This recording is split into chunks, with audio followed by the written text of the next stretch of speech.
Good evening, and thank you for coming out tonight to hear about the Stella Prize winner for this year and the Stella Prize 1 year on. My name is Aviva Tuffield and I'm the Executive Director of the Stella Prize. It really is so exciting to be here tonight with the two Stella Prize winners because it means that the Stella Prize was not a one-off, we're almost an institution. Or at least we're into the sort of moody, toddler, terrible twos stage, so watch out, we might have a tantrum later. But seriously, I could not be more excited to be sitting here with these two fabulous winners, two fabulous women who I can both say are winners of the Stella Prize. To my far, yes, quite.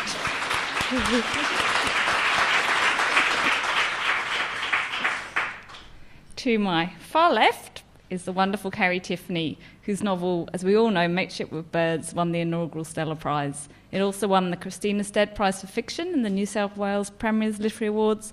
It was shortlisted for the 2013 Miles Franklin Literary Award, the Prime Minister's Literary Award for Fiction, the Vic Prem's Literary Award for Fiction as well. And her award-winning debut novel was Every Man's Rules for Scientific Living. And right next to me is Clare Wright, newly minted Stella Prize winner, something we made earlier. She's a historian, has worked as a political speechwriter, university lecturer, historical consultant, and radio and television broadcaster. Her first book was Beyond the Ladies' Lounge, Australia's Female Publicans, and her second book, The Forgotten Rebels of Eureka, is the winner of the 2014 Stella Prize. So welcome them both again.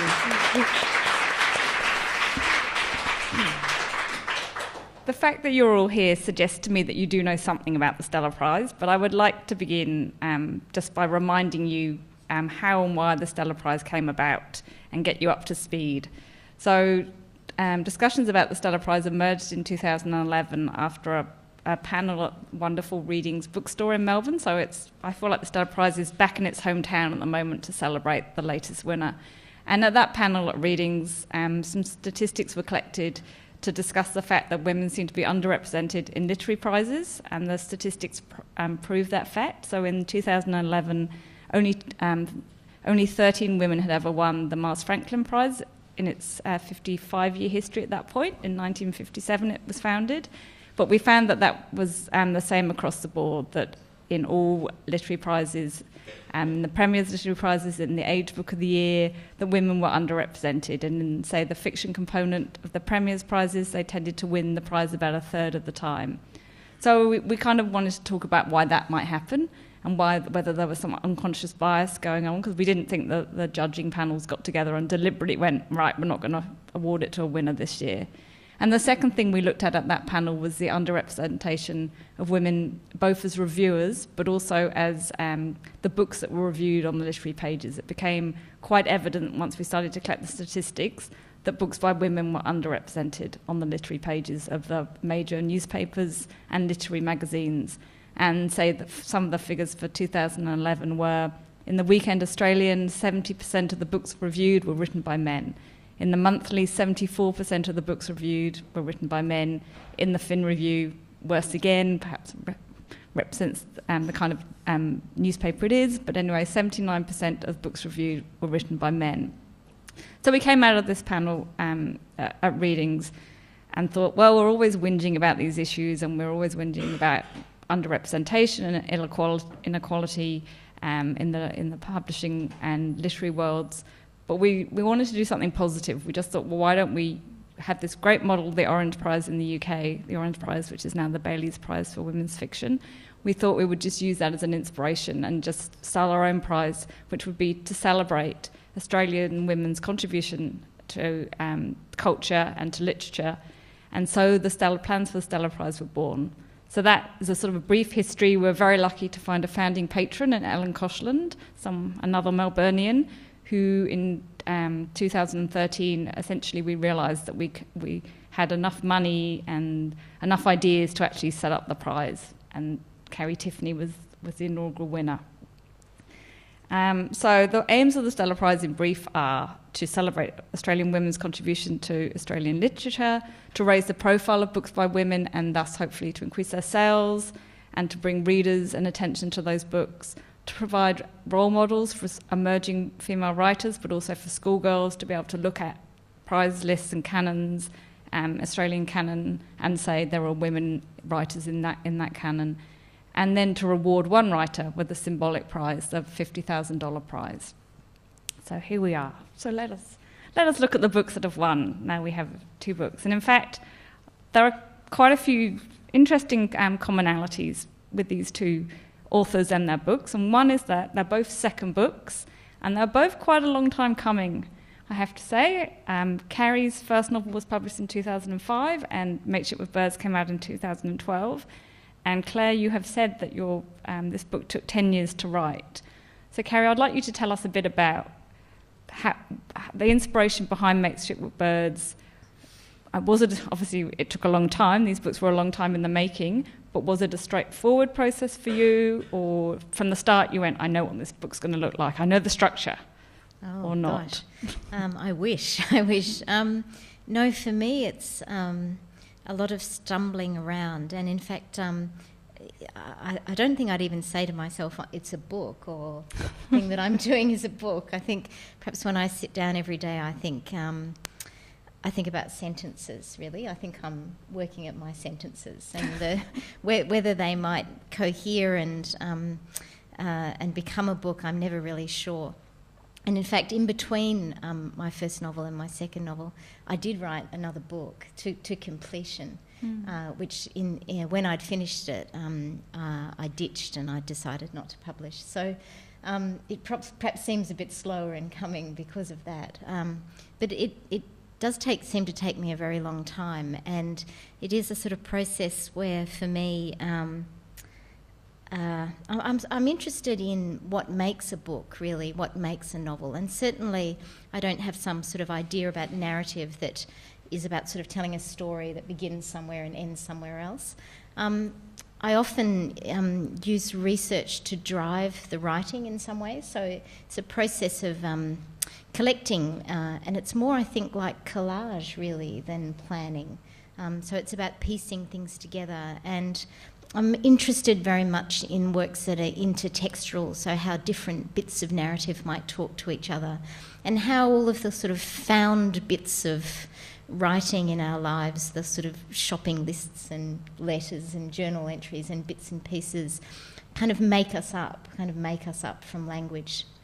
So I'm always looking at ways of sort of playing with that in some ways. So I know it's writing, and I know perhaps I should describe myself as a writer, but sometimes it doesn't feel so much really like writing. Writing is a book in the start. I mean, maybe you could tell, for anyone who possibly hasn't read Mateship with Birds, it actually has a number of different elements and it's structured. Could you maybe tell us a few of the different components? Well, it does, and my first book did as well. My first book actually had experiments in it, sort of scientific experiments, and it had some statistics too. I was interested sort of in ideas around kind of repeatability and proof.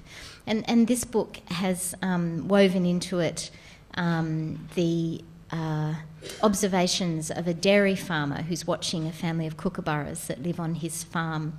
And this is on the Murray in the 1950s. And this actually came about because I was writing, I live in Mitcham and my house backs onto a bit of bush, and I had a family of kookaburras that were roosting out the back of my house. And in fact, there were lots of them, and I had to kill a lot off in the end for the book. But no, not in real life, in the book. No, just in the book. I just killed them off in the book. But it was still painful to delete them. But and I sort of got interested in the structure of this particular family of kookaburras. And I also had a friend who's a painter, this really fabulous painter. And I went to an exhibition of hers once, and I was admiring her paintings. And she said to me, "Oh, it's nothing. It's nothing. It's just look and put. I just look at something and I put it down." And when the next time I was sitting writing my observations of the kookaburras, thinking that I was doing this just for myself, I thought about that look and put, and I thought perhaps if I could look at what I'm observing and just try and put it down without reaching for language, without some idea of being literary, without some idea of description or whatever, And the more I sort of did this, and I'd started writing about this dairy farmer, Harry, I realised I was doing it for him, really. And I was trying to sort of see it through his eye, which was a very clean eye and a very kind of pragmatic eye. But of course, there's always something else happening. And even though I think I'm not constructing narrative, there's something in my head that is. And by looking at the kookaburras, Harry's trying to sort of answer a question for himself, which is really about family, about what makes a family. So he's using this allegorically. And this is my kind of experience working with farmers as well, that, well, all of us, that we sort of work out how to live by what we have around us. We drag in everything we have around us to sort of make sense of the world. So this sort of seemed to go together in some ways with that, and I've folded these different pieces in.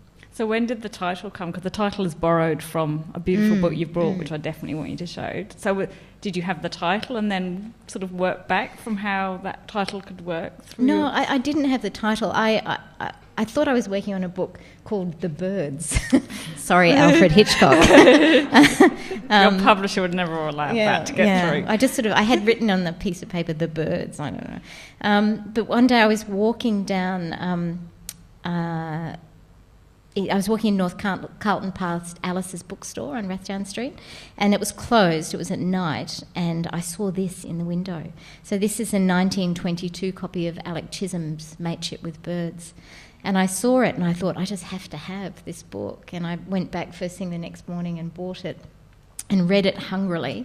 And it was sort of part of my book in that I wanted to sort of honour the idea of the amateur as well. That's something that we seem to have lost. I work in environmental science now, and everybody has a sort of PhD or a master's degree in something. We don't take sort of the amateur observations of people in science seriously in the way we used to.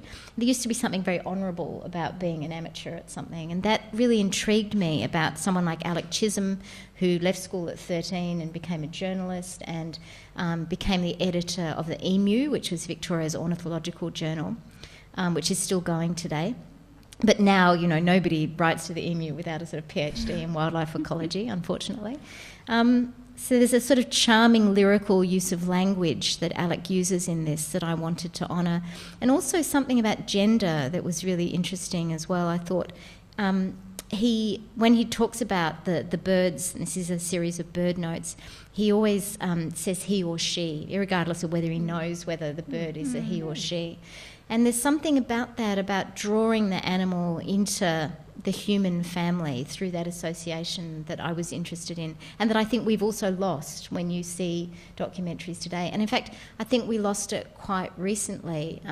You might remember seeing Les Hiddens on TV when he did that Bush Tucker Man. Mm-hmm. He always used to say, "Oh, she's a lovely little goanna," or something like that. And I haven't seen it since then. It just sort of seemed to die at that particular time. And I wanted to kind of honour that and bring it back into the narrative. Yeah.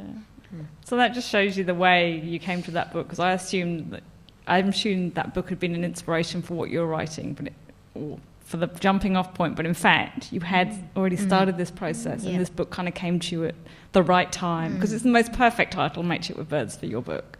Could not be a more perfect title. Claire, what brought you to the women of the Ballarat Goldfields? Was it a similar sort of serendipitous event, and obviously it's taken you 10 years. That's a long journey. Tell us where it began. I will tell you, but can I just say first how enjoyable it is just to listen to you talk, Carrie. I've just done so much blah blah blah in the last 48 hours that just to sit here and listen to you talk about writing is just gorgeous. Anyway, this book came out of my last book. My last book was called Beyond the Ladies' Lounge, and it was a history of female publicans in Australia, and it had been my PhD before it was a book. And one of the arguments that I ran in that book was that Australian women had always been at the centre of cultural and political events in Australian history because they had so often run pubs, and because pubs had so often been at the centre of these events, and so that women had been at the epicentre where things were actually really happening.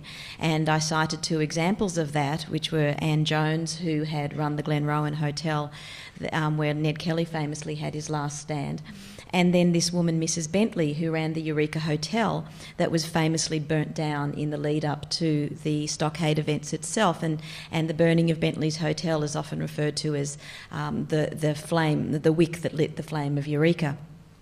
But in all the secondary texts that I was reading about the Eureka Stockade, and there have been very many of them written over, at that stage, the 150 years since it had happened, I couldn't find any more information about this elusive Mrs. Bentley. And I could see that the Bentley family had been made the pariahs of the Eureka story, but there was no more information there. And at the time, I just didn't have the wherewithal to be able to do the kind of hard yakka primary research that it takes to particularly unearth women from the past. But I kind of vowed that I'd go back and I would find her again.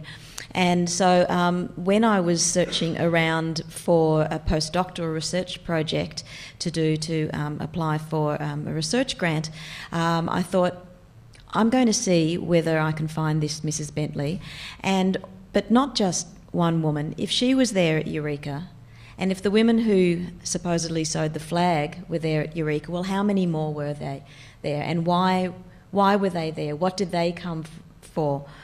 What is there a female perspective on this story? And I guess the larger question was why, if so, why hadn't we been told this story before?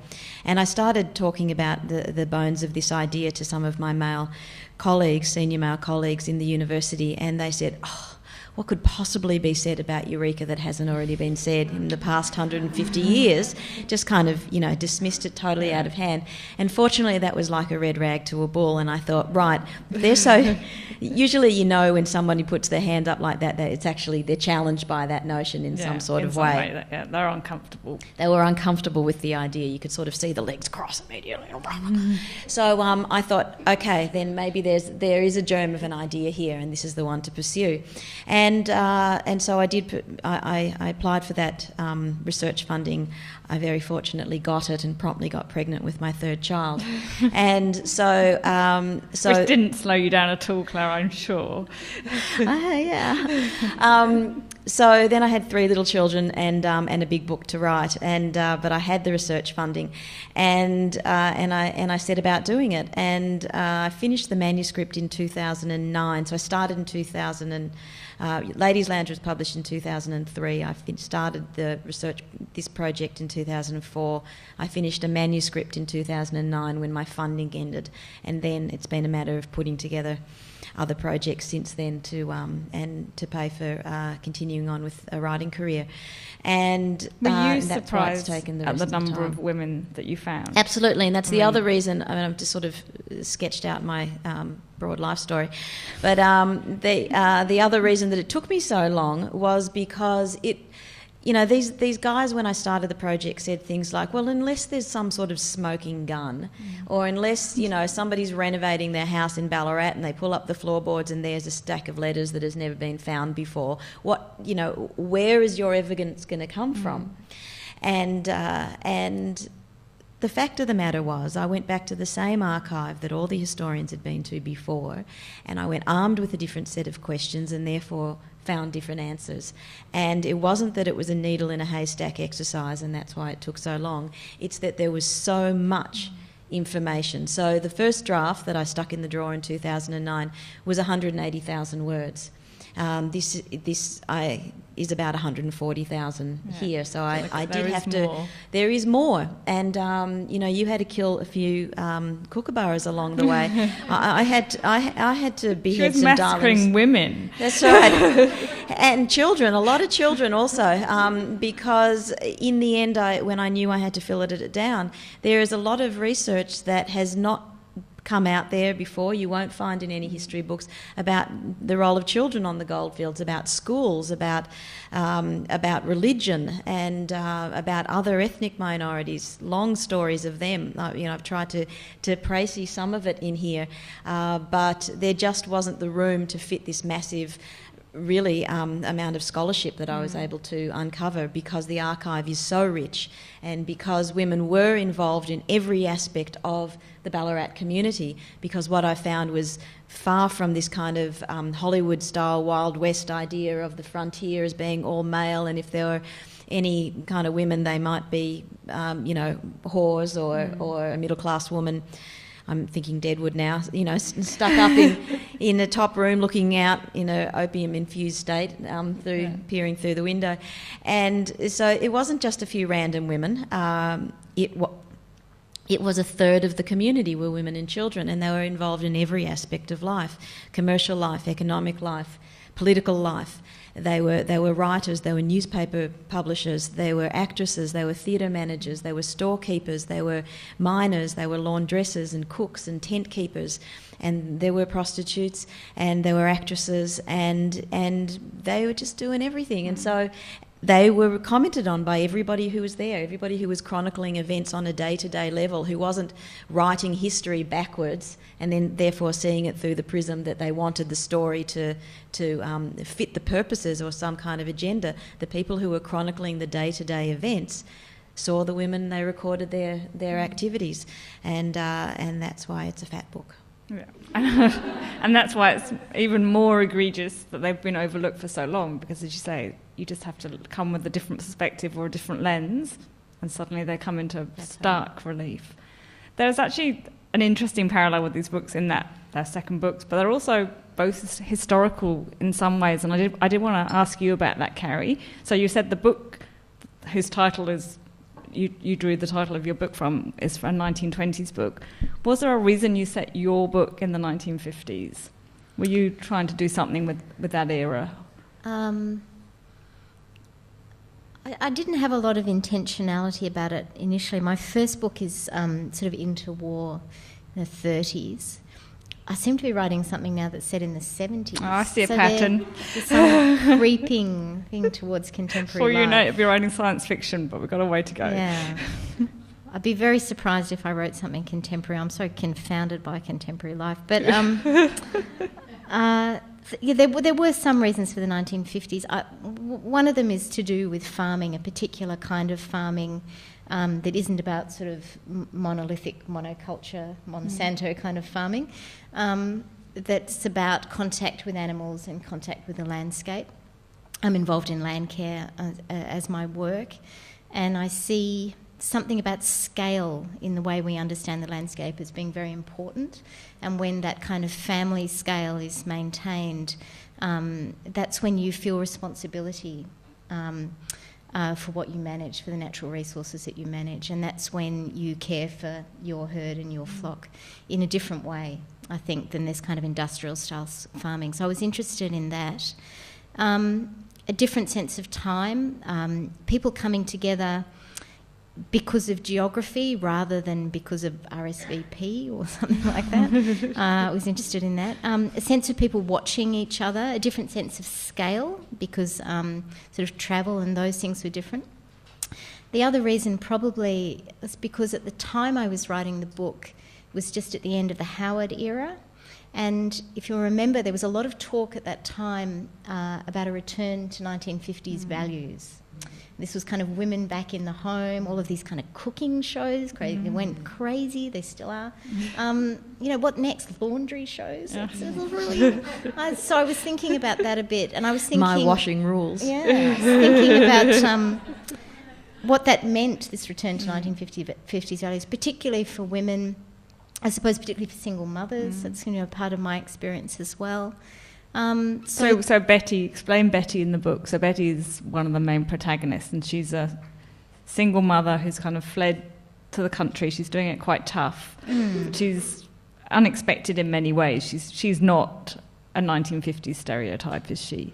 Well, I'm not sure. I did a lot of research. I read a lot of women's magazines from the time. I don't think it's unlikely that there were kind of women like Betty, and I think that there have been through history this necessity to be pragmatic and to get on with it and to make family from whatever you have and to do the best for it.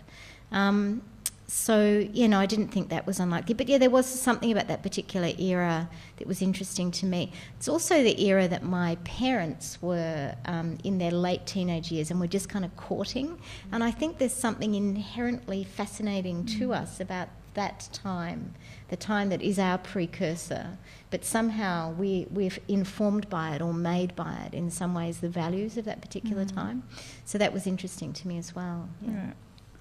Well, that is a really interesting question, because I think the other thing is you're saying that you wrote this book, but it was also reflecting on your present or on your kind of your personal identity, but also what was happening in politics at the time in the country too. And I mean, Claire, you wrote in the preface to your book that we have to keep reminding the cultural gatekeepers that women were there too, and that their stories are just as vital, just as valid, and just as vibrant as the stories of men. And we've talked about, in brief, some of the ways that you've shown that women were there. In terms of how it's a revision of the story we know, what do you think is the most kind of groundbreaking work you found? I mean, is it the fact that there actually were women on the stockade, because that's been seen as such a, as you said in your book, and sort of the foundational myth of some of the labour movement, but also of Australian masculinity, in terms of sort of the way you've really made us look at Eureka history again? What would you say were the most profound ways that you can revise the history, or you have? Well, I guess for me, there are a few lines in the book that are kind of overtly political in a sense, but I really wanted the story to tell itself, because I think that, in a sense, is where it's the most powerful. Because you can always be accused of political correctness or some kind of, feminist agenda in writing it in this particular way, and so really for me it was just that I wanted to tell an authentic version of this story, and the power lies in that in itself. And because it is because it is evidence-based history.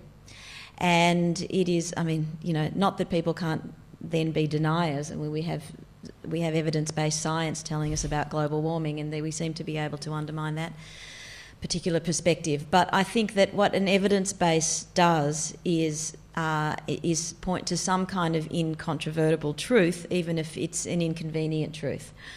But I actually don't think it's an inconvenient truth. I think the way that the book has been embraced shows that the time is right for it.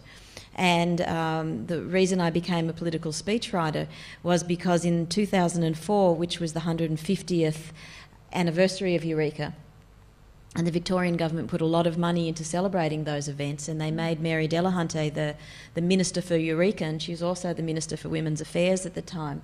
And she was finding it enormously frustrating because she was getting up and making speeches, and the motto of the Victorian government at the time for their Eureka 150th celebrations was diversity, democracy, dissent.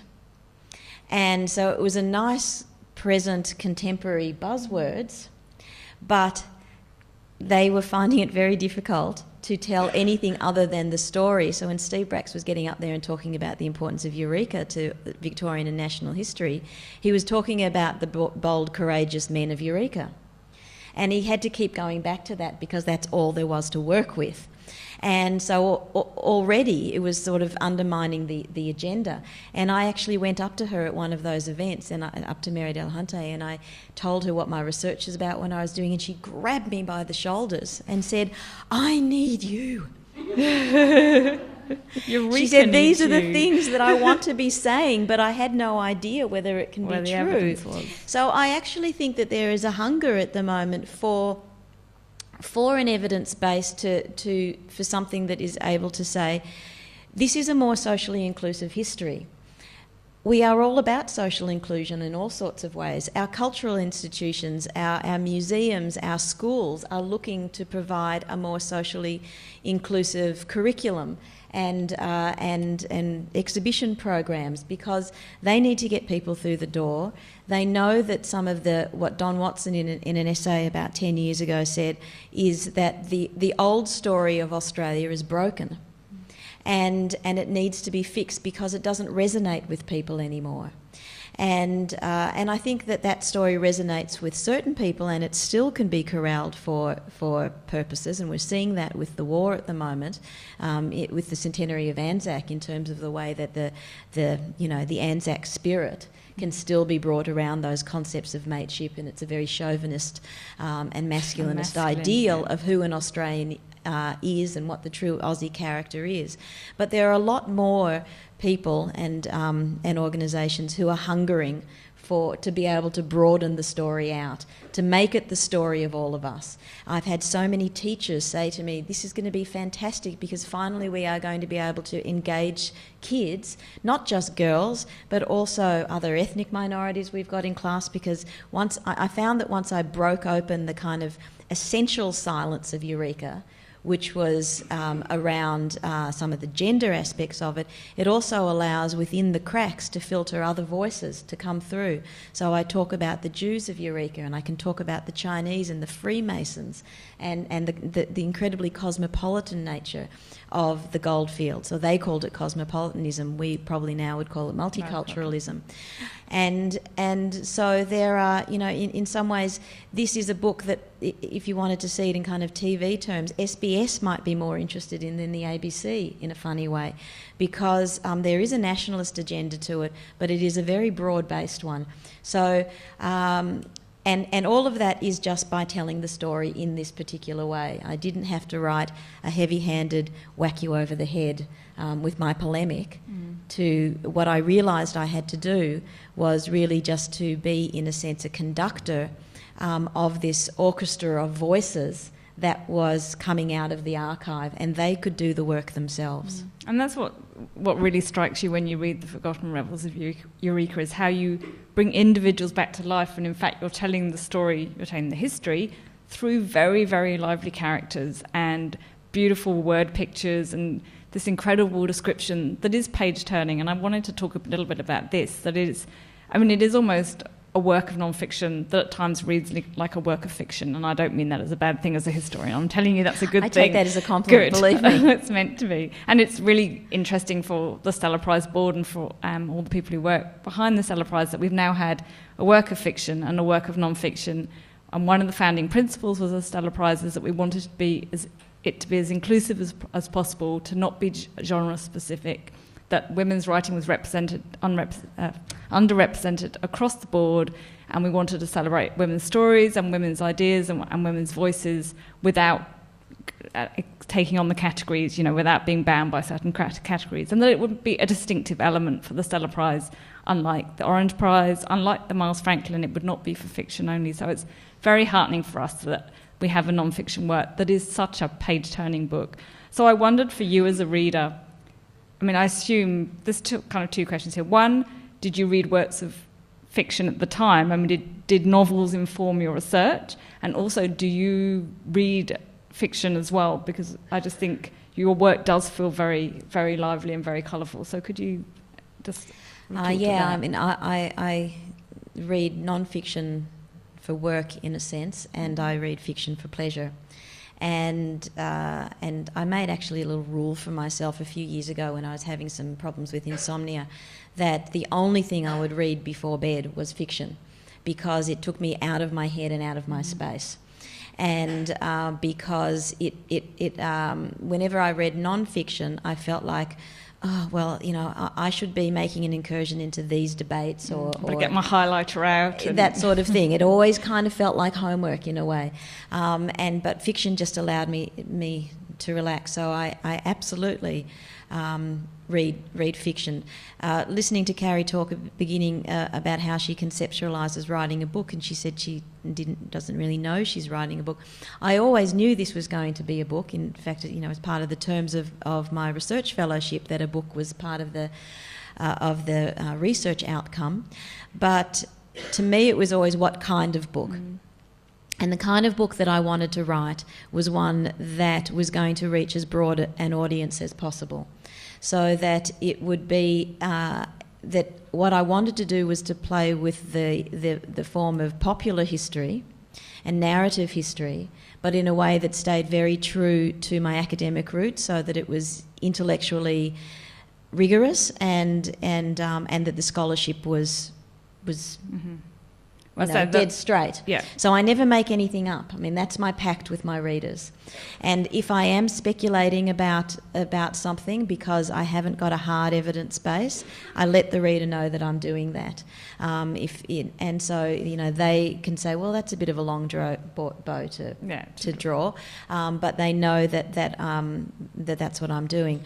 And I didn't know whether my writing would be up to that, to be able to write a page turner. I suppose the other thing about that was that we know what the outcome is from the beginning. You know that there's going to be a battle, and you know that people are going to die, and that the stockade is going to be stormed in 10 minutes. So, I really felt like I had to start with that and then work backwards to say, well, how did we get to this point? And so, then the narrative unfolds really back from the beginning of 1854, and it runs over the period of that year. We see the seasons change. When I was going through the archive, I was constantly taking notes about the weather when people were talking about the daily changes, but also the seasonal changes, because I've always had a bit of a theory that things go particularly nutty in Victoria in December. So it makes sense to me that this happened on the 3rd of December. It's silly season for a reason. It's approaching Christmas. It's the end of the year. It starts to get really hot in Melbourne in a way that it hasn't before. We start to get those blistering north winds, and everything goes, it's in a way December is our kind of build-up. In the Northern Territory, theirs is a different kind of seasonal build-up. But I think ours is December is our build-up, and it made sense to me that that's when things, if they were going to boil over, did. And I wanted to see whether I actually could track that through the weather as well. And so, I really had, in that sense, a novelistic idea, but everything had to be tied to the sources for me. And there are times that, believe me, I wanted to let my imagination fly because the story would get ahead of me. But I couldn't let that, and when my writing got ahead of me, and when I was overreaching my own capacities, I had a marvellous editor in Mandy Brett who would just pull me back. She'd say, "It's a good point, but your metaphors are fucking horrible." and so between that balance, and also for me, having done some television writing in between putting away the first draft and coming back and doing the second draft, that was extremely helpful in a sense, learning to conceptualise things in scenes, so that it's a very visual book. So that I constantly had a sense of how my audience might relate to the story emotionally, how they would get invested in the characters, and what would keep them ticking over past the ad break into, the next, wanting to come back for the next bit of it, particularly because I had to keep them going through a dense book. It's a major achievement with that amount of research into something that is so remarkably readable. I have to tell you, it is an incredible achievement, and to not be weighted down by your research at all. If anything, you are kind of lifted up by it. So I really do congratulate you. Carrie, you write non-fiction in your day job. For you, are writing fiction and non-fiction, are they kind of separate parts of your brain? Do you read a lot of non-fiction as well as writing it, or do you tend to read only fiction? I do. Yeah, I work as a farming journalist. It's very different for me. The journalism feels like work, really. The fiction is something else, a kind of expedition or something. They're definitely sort of different things, and I need to do them in physically different places and at different times as well. And one really is to support the other. One is work that I do to support the other writing that I love to do, that I need to do. I do read a lot of fiction, and I feel a huge kind of debt to the fiction that I've read. I started reading when I was sort of 18, and I was working in the Northern Territory. I was working as a park ranger, and I lived in a caravan, and I had all these books that came down from the library in Alice Springs on a bus, and I would read them. And I got sent them by the local librarian. Initially ridiculous titles, sort of Turtles of the Top End and Guide to Four-Wheel Driving and whatever. But one day this librarian sent me a copy of Thea Astley's The Well-Dressed Explorer. And I was just astonished by it. It sort of opened something up for me. I thought it was fabulous. And I wrote back to the librarian saying more like this. So I feel a huge debt to these fantastic Australian fiction writers. And I, you know, from Xavier Herbert through to Christina Stead and Shirley Hazard and Thea Astley being very important, Elizabeth Joly, many of them women, have been very important to my writing. But I also read a lot of poetry and non-fiction, and in fact I haven't read a novel for a little while. At the moment I'm reading 2 non-fiction books, one sort of historical, In Praise of Famous Men by Walker Evans and James Agee, about Depression-era farmers in America, and another book I just picked up the other day by a Dutch psychoanalyst called Paul Verhaag about self and identity in society. And a lot of poetry, particularly sort of at night. It's a kind of really special thing to read some poetry.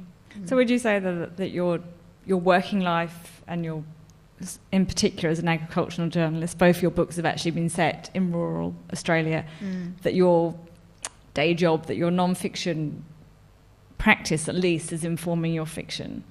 Well, it certainly seems to have done to date, although I'm working on something now that's not rural. Okay, tell us more. No. I've asked Carrie so many times and thought I'd get you that time. That sounds really rude, but no, it's just because I just won't know until, you know, I could ditch it. So it could just be sentences. Yeah, and there's something about talking about something, I think you can kind of kill it in some ways, so it's a little bit dangerous. No, it's all right. I don't want to kill it. That would be terrible to watch. Can I say that Carrie and I sat next to each other at the Stella dinner after the awards on Tuesday night, and I asked Carrie the same question about what she's working on now, and she wouldn't tell me either. But we were talking about whether I could actually ever write real fiction, not a kind of fiction-ish non-fiction book, and I said I really don't think that I could. Firstly, I haven't got any ideas of my own, and secondly, I feel like I really admire fiction writers enormously because I feel like they put so much of themselves on the line for it. I felt like I took risks with my writing in this book because I challenged the way that I broke open the academic mould in a sense, and I couldn't have my academic peers on my shoulder. I couldn't have their voices. I just sort of had to write without that and write into the breach of what this might be. But that is for me, that's a completely different kind of risk-taking to the idea of what fiction writers do that seems so raw and so vulnerable. And I don't think that I would have the guts for it. See, that's a very interesting thing to say, because some people would also say that it requires a lot of confidence for people to write authoritative non-fiction, that often that's why women were associated more with fiction, because it wasn't this serious pastime, so they had more of a freedom. So as a matter of perspective, I think you're both incredibly brave, actually. And I actually do want to just pick up on something that Carrie said about how inspired other writers, how much they are an inspiration to her and how sort of grateful she is, because you have something else in common, you two, which is you are both now philanthropists. Because I would like to remind everyone that last year, Carrie, in the most incredibly generous gesture, at the award night in Melbourne in 2013, a year ago, almost to the day, called up onto the stage with her the other fellow shortlistees and donated $10,000 of her prize money back to be divided among the shortlist. And one of the reasons you gave for that on the night, Carrie, can you remember some of the reasons why you did this? A number of reasons. One is, to do with the sort of model of prizes, and I think there's an opportunity for the Stella as a new prize to do things a bit differently. And the model of prizes is, pretty masculine. Claire made some lovely kind of allusions to football and the Brownlows in her speech the other night. And in fact, that informed my thinking as well. I thought this process where books are longlisted and then shortlisted, it's a bit like the sort of semi-finals and the quarterfinals and then there's the finals. And of course, what you have to acknowledge in that is that every time somebody moves forward, somebody moves back as well. Every time someone is promoted, someone is demoted. So there's gain and there's loss. I wanted to spread attention on the shortlist. It was a fantastic shortlist last year. It's a fantastic shortlist this year. The idea, which I think is an idea that women particularly understand, that you don't do this individually, that there is a kind of community around you. And as a writer, even though it's a very solitary thing to do, I can't do it without reading. You can't write without reading. The reading is the absolutely essential component of being a writer. So I have an investment in the women around me, those fantastic women writers on my shortlist, in finishing their books so I can read them. I need those books, you know. So it's a bit selfish in some ways as well, because if I can hasten them in some ways, you know, that's something that I'd like to do.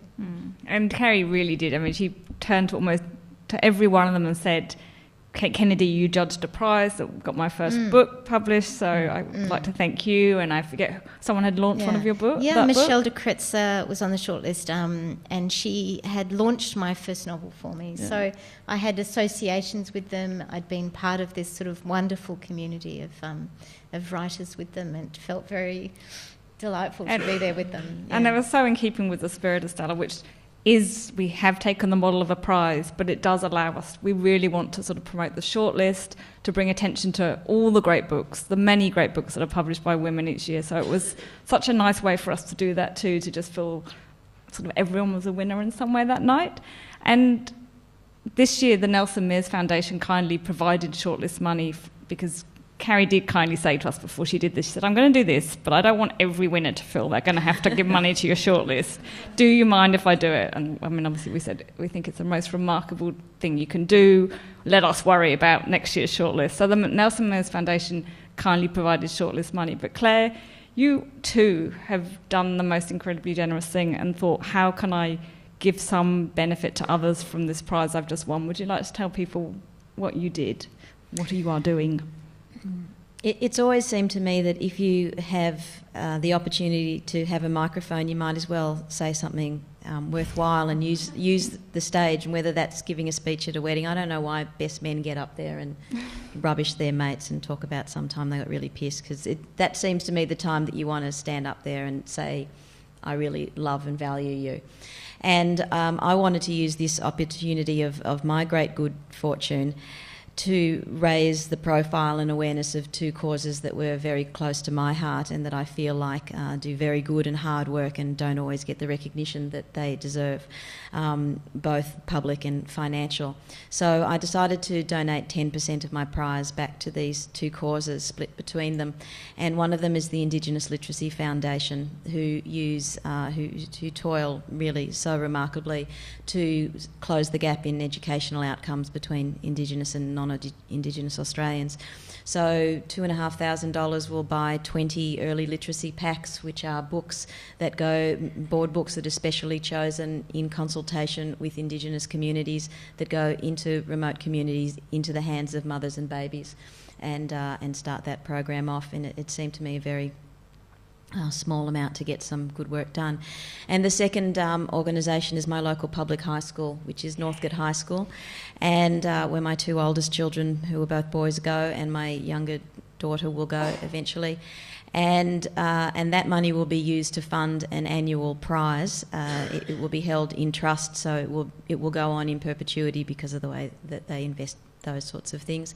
And it will be an annual prize called the Eureka Prize for Women's History that will be awarded every year across the age range. So anybody, any class is eligible, as I pointed out to my sons today, not just girls. And across disciplines as well, so for any project that reflects on the experiences of women in the past. So that could be a history essay, but it could just as equally be a photo essay or a documentary film if someone's doing a folio subject. And I just really wanted to acknowledge the very hard work that our teachers do in the public education system that I think is underfunded and undervalued in Australia today.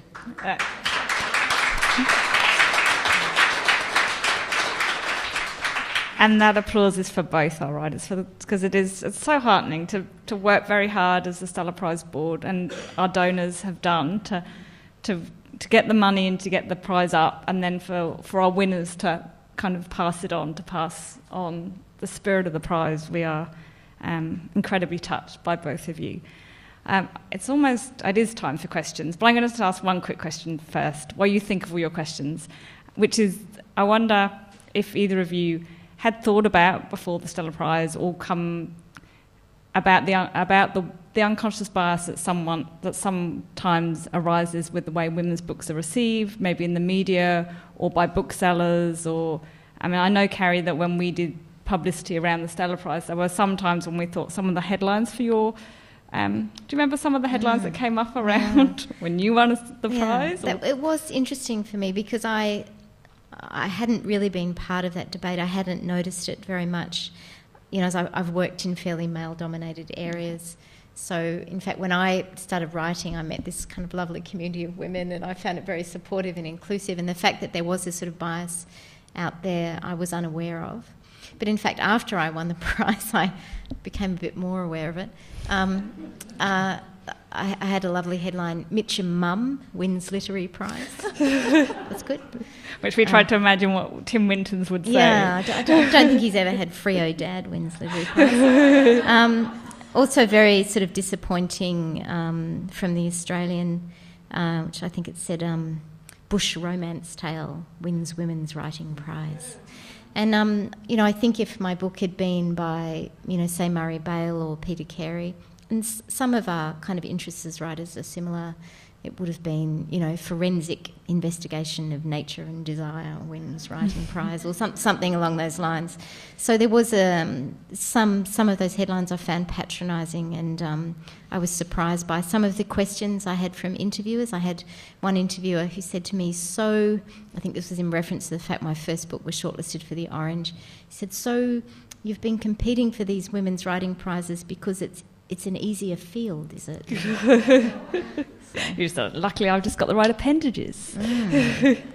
And Claire, I'm going to prompt you but a little bit by reminding you of a certain phrase you may have mentioned, but in your area of history, do you feel that maybe books about women or by women in the historical field maybe get a different sort of attention in bookshops or by the media? And did you have a term for the table? I know where you're going with this, Aviva.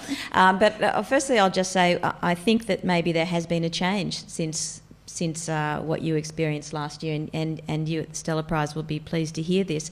I've done an enormous amount of media over the last 48 hours, and there has been an incredible amount of goodwill shown towards the Stella. I haven't had even a whiff of any kind of trivialising of it or marginalising. There's a great sense of euphoria and celebration around the prize. All of the media have gotten behind it so strongly, and so I've been really, really overwhelmed by that in a very good way. And sometimes some interviewers have put the question to me, do we need an all-women's prize? But I actually feel they've tacked that on at the end because they almost feel they need to bring some kind of controversy, and they're very happy to put it to bed very quickly. And just on that, I must say that I had an interview with Waleed Ali where he took all my lines where he's saying, well, of course we need this prize. Yeah. I was like, well, what am I going to say now? Yeah, that's right. So exactly. So I think that it's great that the Stella Prize doesn't have to be defensive about what it's doing. I think that it's absolutely burst onto the scene as an important part of literary culture very quickly, and it will just go on its merry way, and long live the Stella. You're referring to the Dick table remark, which was something that my publicist and I, partly to amuse ourselves on a very long national book tour at the end of last year, we trawled around a lot of bookstores while I did signings of my book in the capital cities of Australia, and we were in one of the major chain retailers one day, and we had been commenting on how many books on the prominent display tables at the front of the stores were books written by men about what you might say are male topics, and even a horse like Black Caviar is a female horse, but It was written by a man, and it was obviously being marketed to men. How many of those books are in the prominent places, and that there was nothing, no non-fiction by women in those places, except cookbooks and self-help books and diet books. And women do have a much stronger presence on the fiction tables, and which was always great to see. And I started taking photographs of these prominent tables, and we, as a kind of evidence base, that's my Should training. be writing a history of it.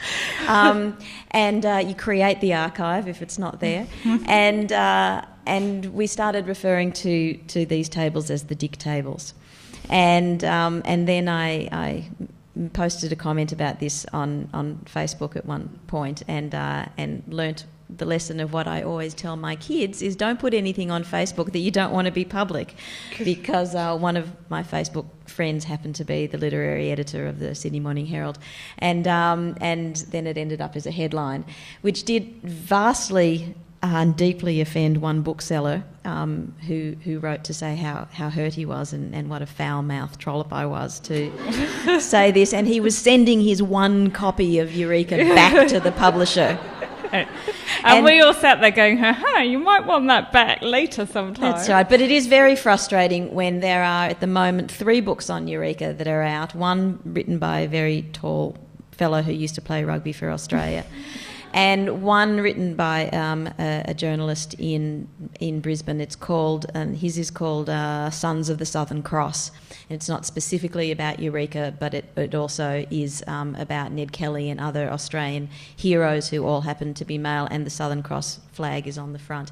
So it would seem to me that it would make quite a neat display at the front of a store to have the 3 books side by side, but no. And so I have been known to do a little bit of what I've called retail sabotage, where I just happen to shuffle things around a little bit. They look together, or actually they look better with this one on top. Yes, right.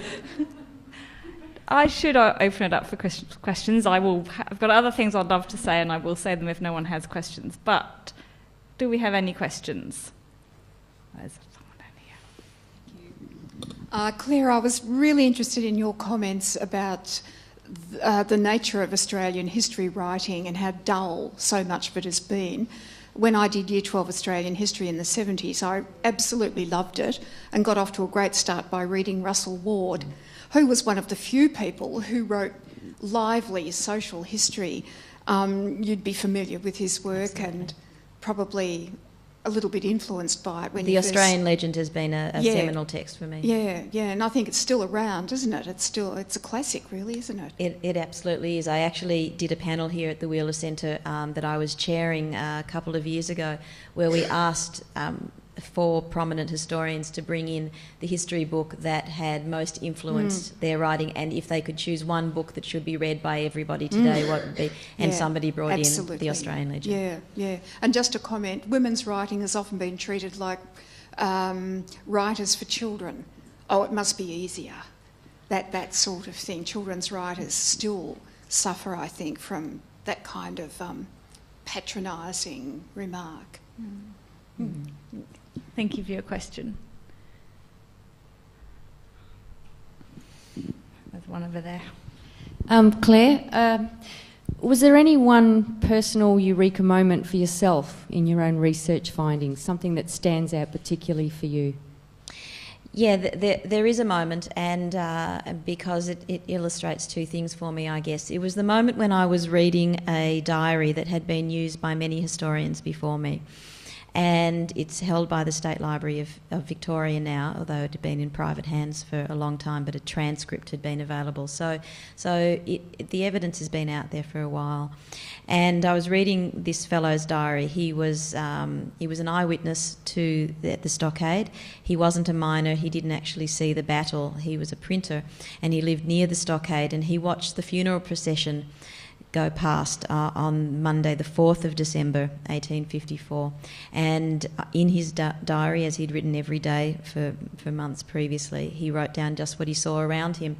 And one of the things that he wrote was that he was watching the procession of a funeral.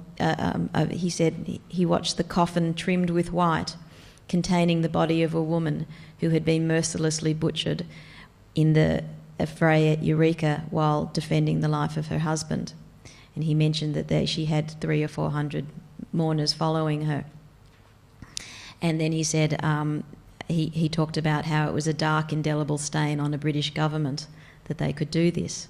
And what he was pointing out to was the fact that the British government, it was the British Army who was here, and the Victorian Police, had knowingly opened fire on a civilian population that contained women and children. And so here was the evidence that one woman had died in the stockade, and that it was very clear. He clearly wrote that. And so I was struck on two levels. One, that a woman had died in the stockade, and you won't find mention of that on any of the monuments that have been carved in stone, literally the monuments that are at the grounds where the Eureka stockade is, the Eureka Memorial it's called, and in the cemetery in Ballarat. All of the names of the miners who died at Eureka have been on display since the 1860s. They were brought together by Peter Lawler's list that he published in The Age in April 1855. And so you won't find the fact that this woman was killed anywhere, but also that this document had been used many times before and no one had thought to use this passage. And it did make me think, why was it so hard? Is it because it was a Pandora's box, that once you acknowledged that this had happened, you had to ask so many other questions that just like put a stick of dynamite up the Eureka story? And did their mind just gloss over it? Did you just don't even see it? I don't know all the answers to that, but I just knew that I had a nugget of evidence that was incredibly important in so many ways. And I think it's probably my proudest moment as an historian. I've been involved in the development of the Museum of Australian Democracy at Eureka, which has been, it's known as MADE. It opened last year, and because I was doing this research and they were doing the project at the same time, my research has been able to feed into their displays there. And they were putting a new monument up to the fallen at Eureka, and they showed me the wording of it just before it was about to go to the it's not a stonemason because it's metal. And it said it didn't mention this woman, and I'd clearly given them the evidence to show it, and I said I've published about it in academic journals. I said my book's going to be coming out shortly. You're going to be behind the evidence if you're behind the eight ball, and so they changed it, and it actually does now say this is a monument to remember the men and women, named and unnamed, who died at Eureka, and so that's the first time set in stone the fact that a woman died there as well. And I just think that opens the whole story up so that anybody who's walking past, you don't have to read the book to know. And so it does honour that woman's life, but it honours the whole story as well. I got goosebumps just then, and I did. And you can take your daughters up there and they will feel part of history too. We are being told to wind up because we'd like to open it up to have drinks and mingle, and you can come and ask your questions directly while holding a glass, which will be very nice. It's been really lovely talking to these two women. Claire, you've really heartened me by what you said about you think things have changed, because that's what we really hope to do. And certainly as a board, we've gone last year, all the articles and all the papers, and all we wanted to be asked was, why do we need this prize? It's sexist. We don't need a women's only prize. It discriminates against men. This year, so much of the media, as you say, has just been, look at those great books on the long list, look at that great book, the great winner, look at the great shortlist. And that's just, we want people talking about the books. The issues are there. If you need to bring out the evidence, we can. But thank you for saying that. Please join me in thanking Carrie, Tiffany and Clare Wright, and come and talk to us.